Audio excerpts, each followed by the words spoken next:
আসসালামু আলাইকুম, সবাইকে স্বাগতম আমার আজকের এই ভিডিওটিতে। আমার পিছনে যে মসজিদটি দেখছেন এটি মুঘল স্থাপত্যের নিদর্শন আতিয়া জামে মসজিদ। এটি হলো টাঙ্গাইল জেলার দেলদুয়ারে অনেক প্রাচীনতম মসজিদ। যদি এটির বর্ণনা করতে যাই, যে যা কারুকাজ রয়েছে সেটি অত্যন্ত প্রাচীন, যা দেখলে খুব সহজে অনুমান করা যায়। প্রিয় দর্শক, একটা বিষয় লক্ষণীয় খেয়াল করবেন যে একেবারে শান্তশিষ্ট নীরব পরিবেশ, একেবারে খুব সুন্দর। একটি শিলালিপি দেখছেন, এই শিলালিপিতে লেখা রয়েছে, ঠিক এটি ভাষাগত কারণে বোঝা যাচ্ছে না, সম্ভবত এটি ফার্সি ভাষায় লেখা, ফার্সি কিংবা উর্দু হবে। আরেকটি শিলালিপি রয়েছে যেটি অত্যন্ত প্রাচীন, সেই আদি প্রস্তর যুগে, যেটি শিলালিপি দেখে বোঝা যাচ্ছে যেটা খুব সম্ভবত 16 দশকের পূর্বে হবে, তার পরবর্তী নয়। আর এই যে কারুকার্যগুলো দেখছেন, এই এগুলা বেশ প্রাচীন, দেখতে বোঝা যাচ্ছে যে মোটামুটি অনেকটা ক্ষয়প্রাপ্ত। তবে যথাযথ কর্তৃপক্ষের দৃষ্টি আকর্ষণ করছি যাতে এই প্রত্নতাত্ত্বিক এবং বেশ সুনামখ্যাত মসজিদ আতিয়া মসজিদ, যেটি বাংলাদেশের মুদ্রা 10 টাকা নোটের মধ্যে প্রচলন রয়েছে, ছবি রয়েছে। তো সুতরাং এমন একটি গুরুত্বপূর্ণ স্থাপনা যেটি আমাদের দেশে প্রত্নতাত্ত্বিকবিদের একটি গুরুত্বপূর্ণ স্থাপনা, এটিকে সংরক্ষণ করা অত্যন্ত জরুরি। শুধু দর্শক, আমি যদি মসজিদের ভিতরের পরিবেশটা একটু দেখানোর চেষ্টা করি, ঠিক এই মুহূর্তে আসরের নামাজের পূর্বের সময় আজান হয়েছে, এখন জামাত হবে। ঠিক এই সময় আমি মসজিদের ভিতরটা দেখানোর চেষ্টা করছি। মেহরাবটা শ্বেত পাথরের বাঁধানো, দক্ষিণ দিকে একটি প্রধান ফটক রয়েছে এবং উত্তর দিক থেকেও প্রবেশের একটি প্রধান ফটক রয়েছে।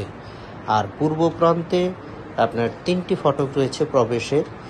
এই হলো সর্বমোট 5টি ফটক প্রবেশ এবং বাহিরের। খুব একটা বেশি ভিতরে জায়গা নেই মুসল্লিদের জামাতের জন্য। তারপরও মোটামুটি 3 কাতারে প্রায় 30 জন করে 90 জন নামাজের জন্য সংকুলান সম্ভব। তো এই মুহূর্তে জামাত শুরু হচ্ছে। বাহির থেকে মসজিদের দৃশ্যটি অসাধারণ, দেখার মতো।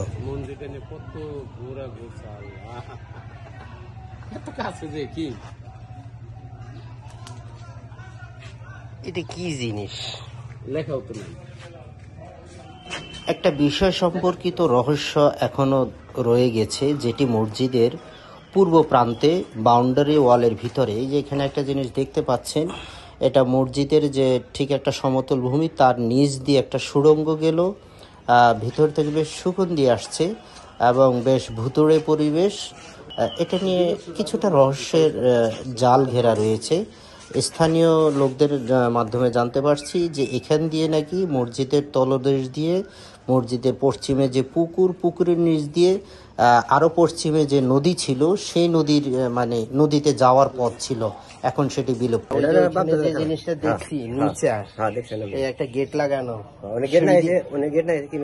কি জন্য? পাগল ঢুকছাল তো, হ্যাঁ পাগল ঢোকার পরে বাইরে আসল না, পরে মুরগো পরে গেট লাগিয়ে দিছে কি যেন না ঢুকে। ভিতরে দেখলাম কি জানি কাপড় কি রে ভাই, ও না, আমি মনে হচ্ছে কোনো কবর টবর আছে, কারণ লোক ঢুকতে দেখে পাগল ঢুকছিল, পাগল ঢুকছিল। সেই জন্য আবার তো যে অন্য আছে রাস্তার মধ্যে মানে যে পুকুর আছে না, হ্যাঁ এই পুকুরের তল দিয়ে গেছে।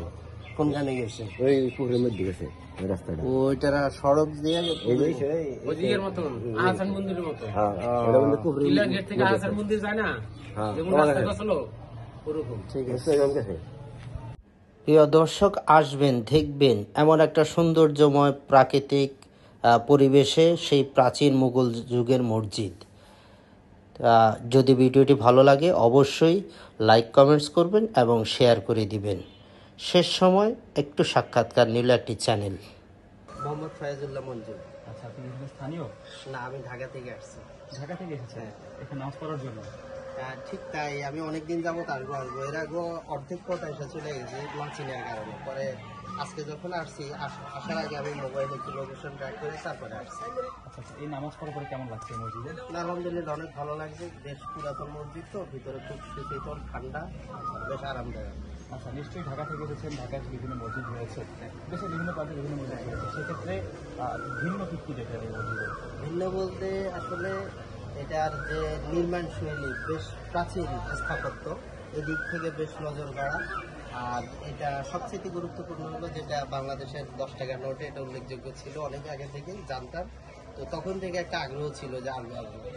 ঠিক 60 গম্বুজ মসজিদও সেরকম আমি গিয়েছিলাম দেখার জন্য, ওখানেও নামাজ পড়ছি, জুমার নামাজ।